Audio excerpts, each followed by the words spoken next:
Launching a full-court press today to defend the Iran deal. What if I told you it's already a done deal? Forget Congress. The White House is going directly to the United Nations, reportedly circulating a resolution today seeking a vote of support from the world body. To Katie McFarland, who says if Russia and China sign on, Congress will have little power to stop it.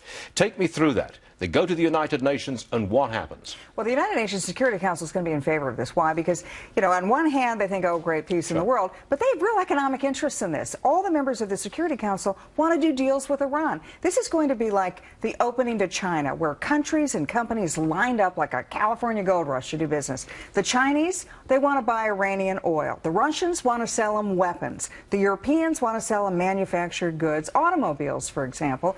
Look, even Apple Computer wants to sell the iPhone in downtown Tehran. So they have an economic interest in this deal. So if the United Nations says, yes, that's a good deal, we accept it, at that point, do the sanctions imposed by Europe, Russia, China, the UN sanctions, they come off immediately, do they? Yeah, they do. And then what happens then is the president's still got 30, 60 days to deal with Congress, U.S. Congress. How difficult is that? He's kind of boxed Congress in. If the president says, well, look, you know, the Russians like this, the Chinese liked it, the Europeans liked it, and now you guys, you partisan Republicans, are going to stand in the way of this historic deal. But America at that point stands alone anyway. If all the other sanctions, the UN sanctions, are off, we alone have sanctions on them, right? And if we then reject it, if Congress says, no, we don't want this, well, then we're out on a limb. Yeah, then we're the only ones. No support at all. And the Iranian economy has already taken off. And so where are we? We have very little leverage at that point.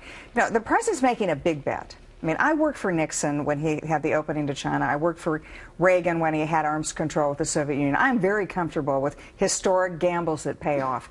This one is a huge bet, and if it doesn't pay off, if it doesn't work, if Iran does cheat, doesn't keep its word, if the Iranian, by the time Iran gets the bomb, if they haven't changed their attitude, if the president continues to slap Bibi Netanyahu on the face and continues to ignore our allies in the Middle East, he is going to have a nuclear arms race in the Middle East and a potential Iranian enemy that doesn't change its behavior and is then a rich nuclear power.